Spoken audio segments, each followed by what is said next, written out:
put your flip-flops on. Let's go. I'll show them the yard, okay? Bidgood. Bidgood. My name is Eleanor and her name is Jennifer, and we'll be showing you our yard.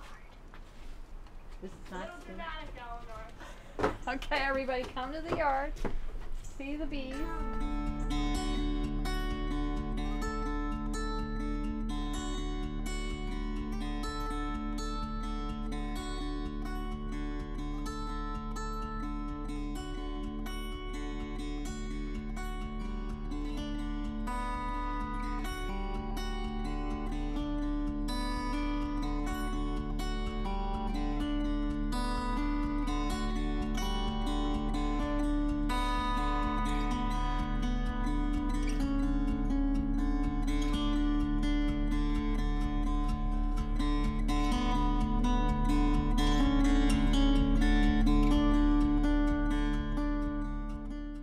I started beekeeping so that, well, it was part of an effort to keep our second daughter, not this one, our second daughter more active.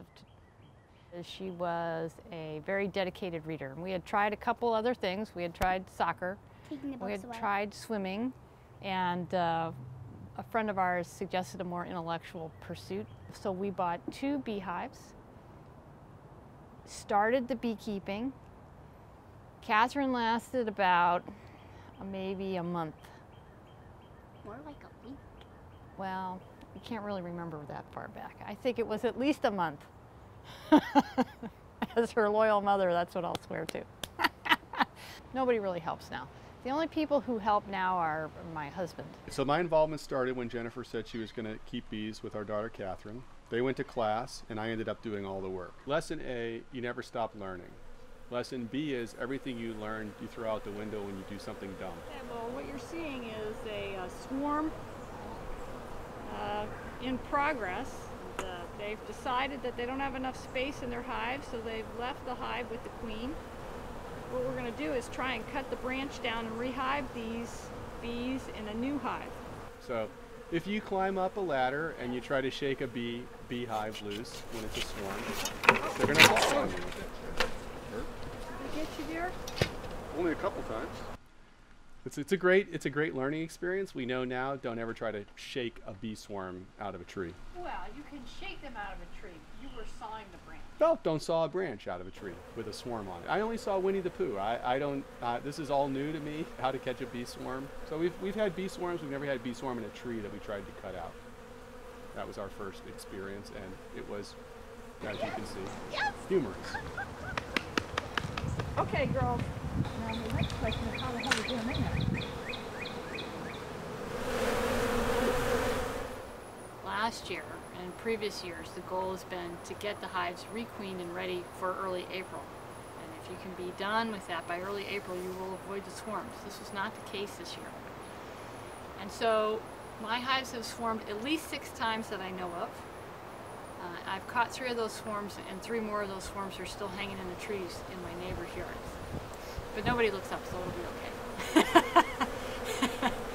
And since about the 5th or 6th of March, it's been an effort to sort of capture the swarms, get rid of the swarm queens, replace those queens with bred queens, and then split the rest of the hives and requeen them.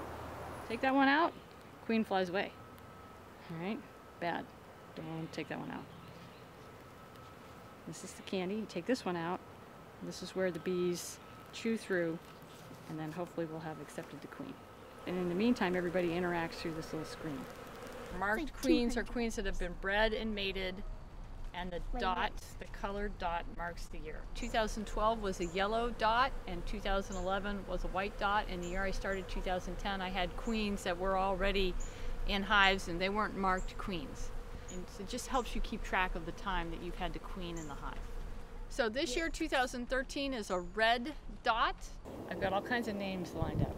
Rosie, Regina, stuff like that. Are words that sound like red.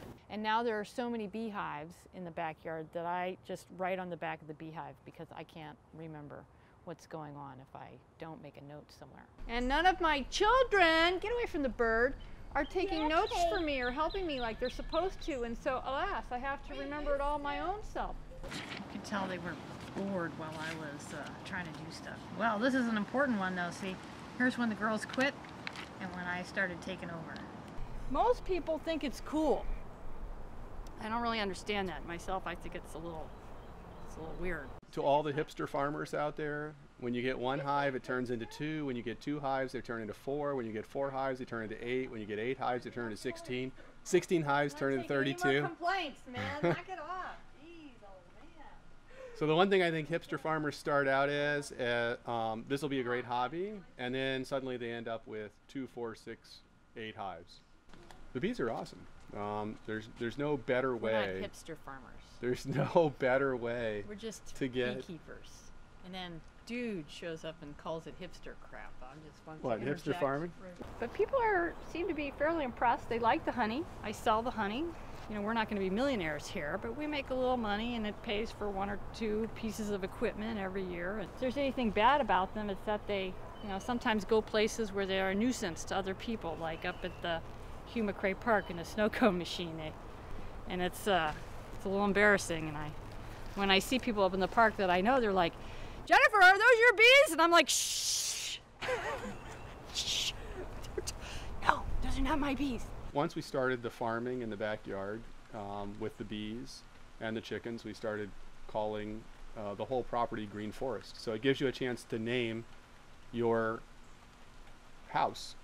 Most people just have a house. We have a named house. We call it Green Forest. It represents all the things that are good in the backyard.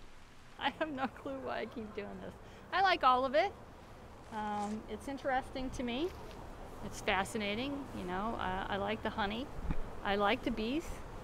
They're very nice out here in the yard. They fly around. They're fun to watch. There's always something interesting going on in the beehive. And so it's just fascinating. It's challenging. It's very exciting. I mean, who gets to catch a swarm? Maybe most people don't like that, but I thought that was great. I love that stuff. So, you know, yeah, looking for a little adventure. Living on the edge. That's me. Super exciting. Other people just dye their hair or get a racy car or something.